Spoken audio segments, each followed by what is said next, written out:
Good morning, dear students. We will start our chapter from the paragraph at last. Okay, हम यहाँ से start करेंगे. तो अब कल तक वीडियो में थोड़ा सा डिस्क्रिप्शन बताया था, वो गली वली में क्या हो रहा होता है. औरतें जो है वो बार्गेनिंग कर रही होती हैं, मजदूर गाना गाते हुए आ रहे थे. इस तरीके से कुछ लाइनें आई थी जो कि खास चैप्टर से कनेक्टेड नहीं है. ठीक है, ऐसे इसमें डिस्क्राइब किया हुआ है. तो मेन बात यहाँ पर चैप्टर में है कि उस लड़के की स्टोरी चल रही है जिसका अफेक्शन जो है, अट्रैक्शन जो है एक अपनी फ्रेंड की सिस्टर के साथ हो रहा है. जैसे कि इस उम्र में कई बारी हो भी जाता है, लेकिन बाद में पता चलता है ये एक बहुत बड़ी हमारी गलती होती है. ओके, इसको भी बाद में ये रियलाइज़ होगा, क्योंकि ये पढ़ाई का टाइम होता है हमारा, इन सब चीज़ों के लिए नहीं होता है. ओके, तो अब हम आगे बढ़ते हैं. At last she spoke to me. Last में वो मुझसे बोलती हैं. When she address the first word to me I was so confuse that I did not know what to answer. जब वो मुझसे पहला ही शब्द बोलती है तो मुझे ये समझ में नहीं आता कि मैं उसका क्या आंसर करूँ. She asked me was I going to Araby. वो मुझसे पूछती है क्या मैं अरेबी जा रहा हूँ. ओके, वो पहला ही उसका क्वेश्चन क्या था कि क्या मैं अरेबी जा रहा हूँ. अब अरेबी का मतलब देखिए, जो चैप्टर का नाम है उसी को पूछा उस लड़की ने कि क्या मैं अरेबी जा रहा हूँ. अब यहाँ पर देखिए, अरेबी का मतलब आपको पता होना बहुत ज़रूरी है. कल भी मैंने थोड़ा सा समझाया था. अरेबी का मतलब होता है the name given to a grand oriental fete. Fete होते हैं मेले. Okay, held in Dublin. Dublin में जो लगाया गया है कब से, 14 to 19 नवंबर 1894 की बात है. It is a special event at which goods are sold for the benefit of charities. Charities क्या होती है बेटा, जो हम किसी की मतलब भले के लिए कोई चीज़ें हम देते हैं, वहाँ पर उस चीज़ के लिए वहाँ पर गुड्स जो हैं बेची जाती हैं चैरिटी के लिए. मतलब खरीदोगे तो किसी का फ़ायदा होता है, गरीब लोगों का. Okay, and side show are provide for amusement. और शोज़ वगैरह भी वहाँ पर होते रहते हैं. जैसे कि आप अपने आम जो ये दशहरे वगैरह पे मेले लगते हैं उसमें भी देखते होंगे कि चीज़ें बिकती हैं. तो चीज़ें यहाँ पर थोड़ी सी चैरिटी के लिए बिकती हैं, जो आगे किसी की गरीब संस्थाओं की हेल्प के लिए होती है, इंस्टीट्यूशंस के लिए. और कुछ शो भी होते रहते हैं, जैसे आपके यहाँ पे भी जैसे कुछ वो मौत का कुआं और ये जादू का शो ऐसे दिखाते रहते हैं ना. तो ये उसी टाइप का एक फेट है. I forgot whatever I answered yes or no. मैं ये भूल गया हूँ कि मैंने उसको yes कहा था या no. जब उसने पूछा कि तुम अरेबी जा रहे हो. It would be a splendid बाज़ार. ये बहुत ही शानदार. स्प्लेंडेड का मतलब होता है शानदार. ओके, स्प्लेंडेड बाज़ार है ये बहुत ही. ये देखिए वर्ड आया हुआ है आपका स्प्लेंडेड यहाँ पर. ये बहुत ही शानदार बाज़ार है. She said she would love to go. वो कहती है कि मुझे तो यहाँ जाना बहुत ही पसंद होगा. And why can't you I ask. तो वो कह रहा है कि फिर तुम्हें अगर पसंद है तो तुम जाओ भाई, तुम क्यों नहीं गई. While she spoke she turned a silver bracelet round and round her wrist. Wrist का मतलब होता है बेटा कलाई. ओके, तो जब वो मुझसे बातें कर रही थी, स्पोक मतलब कि जब मेरी तरफ बात करने के लिए मुड़ती है तो उसके हाथ में जो एक सिल्वर ब्रेसलेट उसने पहना होता है, तो वियर किया होता है, उसको राउंड एंड राउंड घुमा रही थी. जैसे कई लोगों की आदत होती है बात करते समय अपनी किसी चीज़ को टच करते रहते हैं बार बार, तो अपने ब्रेसलेट को टच कर रही थी. She could not go. वो नहीं जा सकती. She said. उसने बोला because there would be a retreat. Retreat का मतलब भी यहाँ पर आपकी बुक में दिया हुआ है बेटा. I am going to explain the word meaning of retreat. वो क्या कह रही है कि मतलब वो नहीं जा पाएगी क्योंकि उसके यहाँ पर स्कूल क्योंकि यहाँ पर एक रिट्रीट है जो उनकी उसके स्कूल में भी एक मेला टाइप ही लगा हुआ है. जैसे देखिए a period at her Catholic convent school, उसके स्कूल का नाम है, devoted entirely to religious observation. ठीक है, जो कि रिलीजियस धार्मिक कार्य के लिए हो रहा है. तो वो कहती है मैं उसकी वजह से नहीं जा पा रही हूँ. That week in her convent. वही मतलब है कि उसके स्कूल में her brother and the 2 other boys were fighting for their caps. बाकी जो 2 लड़के, मतलब मैं तो उसके सामने ही था और वो बाकी जो 2 लड़के थे वो आपस में सामने कैट के लिए लड़ाई कर रहे थे। I was alone at the railing, मैं रेलिंग पे अकेला ही था जहाँ से मैं उससे बातें कर रहा था। She held one of the spikes Boeing her head towards me the light from the lamp, तो वो ऐसे नज़र उठाती है उसकी तरफ और कहता है कि the light from the lamp opposite our door caught the white curve of her neck, तो जो लाइट आ रही थी लैम्प से हमारे अपोजिट डोर से, वो उसकी नेक के कर्व को, यानी कि जो किस तरह से उसकी नेक का एक शेप थी उसको विजिबल करा रही थी, मतलब दिख रही थी वो मुझे। लिट अप हर हेयर, और जिससे उसके बाल भी चमक रहे थे। दैट रेस्टेड देयर, जो कि वहाँ पर उसके कंधे वगैरह पर थे।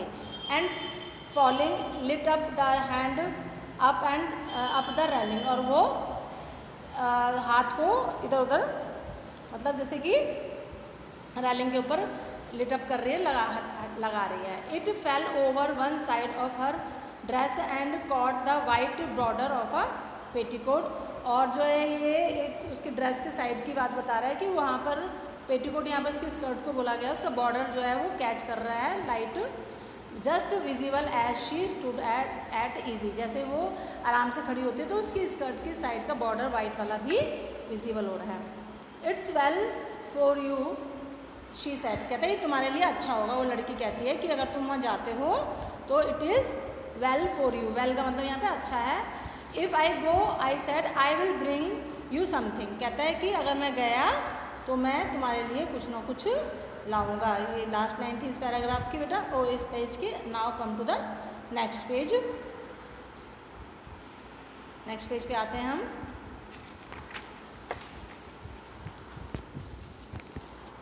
What innumerable follies laid waste my walking and sleeping thoughts after that evening, और उस रात के बाद तो मेरा चलना वलना और सोने में सोच सब कुछ वही रहने लगी कि कब वो दिन आएगा। आई विश टू एनहिलेट, एनहिलेट का मतलब होता है सीज, मतलब बचाना। द टेडियस इंटरवेनिंग डेज, और उसके बाद तो मुझे जितने भी दिन बीत रहे थे वो सारे मुझे क्या लगने लगे, बहुत ही मोनोटोनस लगे। टेडियस का मतलब होता है यहाँ पर मोनोटोनस, मतलब कि कैसे लगने लगे, बोर से लगने लग गए, ठीक है, क्योंकि अब उसको तो जाने की धुन चढ़ गई थी, तो यहाँ पर वो डेज उसको क्या लगने लगे, ये देखिए ये रहा, उसको सब चीज़ मोनोटोनस लगने लगी, बेकार लगने लगी, बोर लगने लगी। I chafed against the work of school, मैं स्कूल के काम से भी शैफ्ट होने लगा, मतलब कि बोरियत महसूस करने लगा। शैफ्ट का मतलब भी यहाँ पर वही है कि मतलब वो उससे बचने लगा, उसको वो काम इंटरेस्टिंग नहीं लग रहा था, ठीक है। इंटरेस्टिंग क्यों नहीं लग रहा था, क्योंकि अब उस लड़की ने उससे बातें कर ली थी उस बाज़ार के बारे में, तो उसकी सोच जो है वो बाज़ार ही अब फाइनली हो गई थी। Against the work of school at night in my bedroom and by day in the classroom, her image came between me and the page I strove to read. अब तो हमेशा उसकी इमेज यानी कि उसकी परछाई या उसकी याद मेरे दिमाग में हरदम रहती थी जब मैं बुक वगैरह का पेज पढ़ने के लिए खोलता था। The syllables of the word Araby were called to me through the silence in which my soul luxuriated and cast in eastern enchantment over me। और उसके बाद तो जो अरेबी वर्ड उसने मेरे सामने जो बोला था वो तो मेरे लिए जैसे कि साइलेंस में भी हरदम गूंजता ही रहता था और मेरे लिए एक खुशी सी ला देता था। कास्ट एंड ईस्टर्न एंचेंटमेंट का मतलब होता है, एंचेंटमेंट का मतलब होता है खुशी। I asked for leave to go to बाज़ार ऑन सैटरडे, मैंने पूछा कि सैटरडे को बाज़ार जा सकता हूँ। माई आंट वॉज सरप्राइज, मेरी आंटी जो है इस बात पे बहुत हैरान हो गई। And hope it was not some freemason affair, कहते हैं कि उनको ये पता था कि होप कर रही थी, हैरान इसलिए होती है क्योंकि ये कोई फ्रीमैसन अफेयर नहीं था। अफेयर का मतलब यहाँ पर फ्रीमैसन अफेयर है, उसका मतलब है कि एक secret society reputed for anti Catholicism, यानी कि एक सोसाइटी है जो कैथोलिज्म के लिए के अपोजिट में है। कोई ऐसी चीज़ तो वो थी नहीं जो ये वहाँ जाने के लिए बोल रहा है, तो वो सरप्राइज हो जाती है इस बात से। I watched my master's face pass from amiability to sternness. He hoped I was not beginning to idle. कह रहा था कि मतलब मुझे मेरे जो टीचर थे वो भी बहुत ही इस चीज़ से एमिएबिलिटी थे, मतलब कि वो उसके मतलब उनकी आशा नहीं थी कि इस तरीके का जो मेरी लाइफ आइडल होने जा रही थी कि वो उस पर विश्वास नहीं कर रहे थे. I could not call my wandering thoughts together. और मेरी जो थाट्स थी जो मेरे को वॉन्डरिंग कर रही थी, वॉन्डरिंग का मतलब है यहाँ पर मतलब मैं इधर उधर जा रहा था, मतलब विचर रहा था, फालतू में दिमाग इधर उधर मेरा घूम रहा था, जिसको कहते हैं कि मतलब एक जगह पे ना लगना, उस तरीके से हो गया था उसका.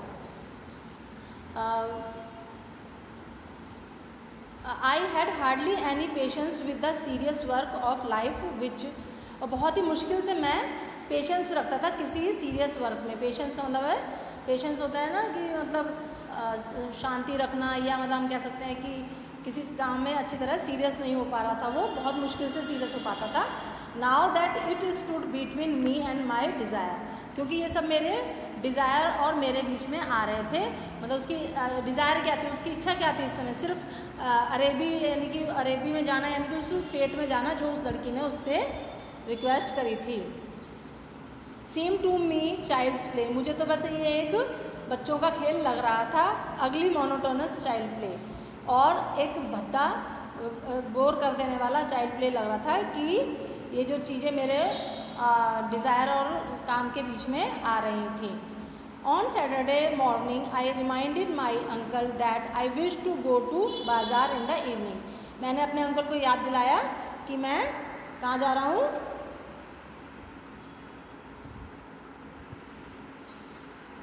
यहाँ पर है बेटा हम, कि मैं इवनिंग में बाज़ार जाऊँगा. He was fussing at the hall stand. वो जो है उनका जो ध्यान था वो हॉल स्टैंड पे था. हॉल स्टैंड होता है जहाँ पर जैसे आपने देखा वो इंग्लिश फिल्म में भी दिखाते हैं, एक स्टैंड सा दरवाजे पे एंट्री करते ही लगा होता है अंदर की तरफ, जिसमें हैट कोट या कोई भी एक मतलब छड़ी वगैरह जो हम बाहर लेके गए होते हैं उसे एक पर्टिकुलर जगह पे टांगने का स्टैंड होता है. ठीक है, वहाँ उस पर नज़र थी उनकी. Looking for the hat brush. वो अपना हैट ब्रश ढूंढ रहे थे. And answer me Curtly. और उन्होंने मुझे बहुत ही आराम से जवाब येस बॉय आई नो, कि मुझे पता है. ठीक है. As he was in the hall I could not go into the front parlour and lie at the window. और जब वो घर में होते थे तो मैं कभी भी उस फ्रंट पार्लर में, जहाँ पर मैं उसको छुपके से कर्टेन के पीछे से या लेट कर देखता रहता था विंडो में से, वहाँ नहीं जाता था. Okay. I felt the house in bad humour and walk slowly towards the school.